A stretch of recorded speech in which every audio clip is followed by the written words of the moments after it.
Pussy Anand ஒரு சகாப்தத்தின் 10 உண்மைகள். அத்தியாயம் 1. மிரட்டும் ஆரம்பம். ஒவ்வொரு தலைவருக்கும் பின்னால் ஒரு நிழல் யுத்தம் நடக்கும். அங்கே நிசப்தமாய் நிற்கும் ஒரு தளபதியின் பெயர் அரியணையின் எதிர்காலத்தை எழுதும்.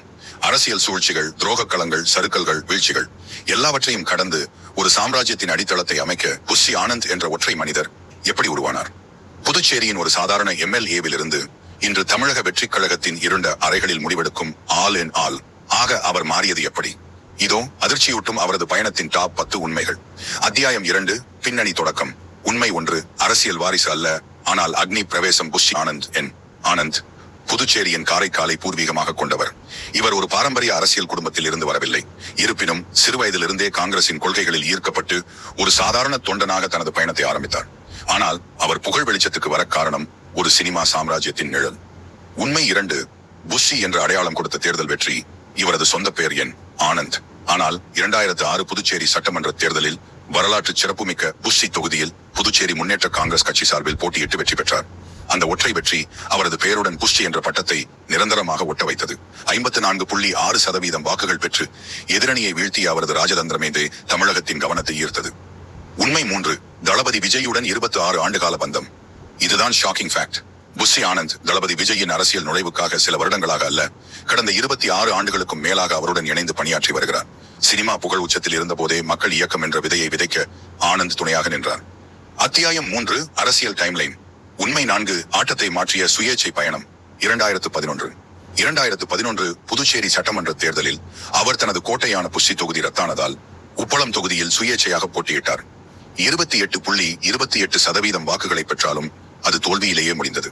ஒரு சுயேச்சை வேட்பாளராக அவர் தனித்து போட்டியிட்ட துணிச்சல் அவரது அரசியல் பிடிவாதத்தை உலகுக்கு காட்டியது. உண்மை 5. தேசிய கட்சியில் நுழைவு, மீண்டும் தோல்வி. 2016 தேர்தலில் அவர் அகில இந்திய நமது ராஜ்யம் காங்கிரஸ் AINRC கட்சியில் இணைந்தார். மீண்டும் உப்பளம் தொகுதியில் போட்டியிட்டார். பலம் வாய்ந்த கட்சி, ஆனால் வெற்றி இல்லை. இந்த தொடர் சறுக்கல்கள் அவரை புதுச்சேரி அரசியலில் இருந்து விலக்கி தமிழகத்தின் ஒரு புதிய அத்தியாயத்துக்குள் தள்ளியது. உண்மை 6. மக்கள் இயக்கத்தின் அசுர வளர்ச்சி. புஸ்ஸி ஆனந்த் புதுச்சேரி அரசியலில் கவனம் இழந்தாலும் தளபதி விஜயின் மக்கள் இயக்கத்தின் PMI அமைப்பை மாநில அளவில் ஒரு மாபெரும் சக்தியாக மாற்றினார்.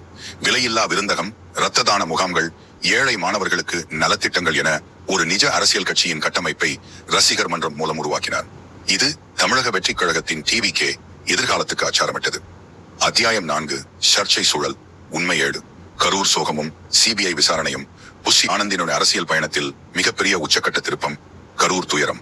2025 நடந்த ஒரு கூட்டத்தில் ஏற்பட்ட கோரமான நெரிசல் விபத்தில் 41 பேர் உயிரிழந்தனர். இந்த விபத்துக்கு காரணமாக புஸ்ஸி ஆனந்த் உள்ளிட்ட TVK நிர்வாகிகள் மீது CBI விசாரணை கோரும் அளவிற்கு குற்றப்பத்திரிகை பதியப்பட்டது. IPC 105 culpable homicide not amounting to murder. ஒரு பொதுச் செயலாளராக ஒரு கட்சி கூட்டத்தில் ஏற்பட்ட துயரத்துக்கு அவர் மீது வழக்கு பதியப்பட்டது. இந்த ஒரு கரும்புள்ளி அவரது அரசியல் எதிர்காலத்தை அசைத்து பார்க்கும் அதிர்ச்சி கணம். உண்மை 8. ஆல் இன் ஆல் ஆனதின் பின்னணி ரகசியம். விஜயின் அரசியல் பிரவேசம் உறுதியான பின் தமிழக வெற்றிக் கழகத்தின் TVK பொதுச் செயலாளராக அவர் நியமிக்கப்பட்டது. வெறும் மரியாதைக்காக அல்ல. விஜயின் அரசியல் கொள்கைகள், சட்டம் சார்ந்த அறிவு, களப்பணி அனுபவம் மற்றும் அமைப்பை வழிநடத்தும் அதிகாரம், இவை அனைத்தையும் தனது கட்டுப்பாட்டில் வைத்திருக்கும் ஒற்றை நம்பிக்கை நட்சத்திரம் புஸ்ஸி ஆனந்த். TVKயின் உள்கட்சி அதிகார மையமே இவர்தான். உண்மை 9. ரகசிய சந்திப்புகள். DMK AIADMK உடனான மோதல். அவர் தொடர்ந்து அரசியல் எதிரிகளால் விமர்சிக்கப்பட்டார். கரூர் சம்பவம் மற்றும் முன்னாள் சபாநாயகர் ஒருவருடனான அவரது ரகசிய சந்திப்பு கட்சியில் அவருக்கு உள்ளே குழப்பத்தை ஏற்படுத்தியதாக புகார்கள் எழுந்தன. இத்தனை ஆண்டுகள் ரசிகர் மன்றத்தில் இருந்தும் ஏன் புறக்கணிக்கப்பட்டார் என்ற கேள்விகளும் உட்கட்சி மோதலாகவே வெடித்தன. அத்தியாயம் 5. பாடம் மற்றும் அறைகூவல். உண்மை 10. ஒரு போர் வீரனின் இலக்கு. 2026 புஸ்ஸி ஆனந்தின் மிக முக்கியமான குறிக்கோள் 2026 சட்டமன்ற தேர்தலில் தளபதி விஜயை அரியணையில் ஏற்றுவதுதான். தனிப்பட்ட முறையில் அவர் கண்ட தோல்விகளும் சந்தித்த வழக்குகளும் இன்று அவரை ஒரு வலிமையான நிர்வாகியாக மாற்றியிருக்கிறது.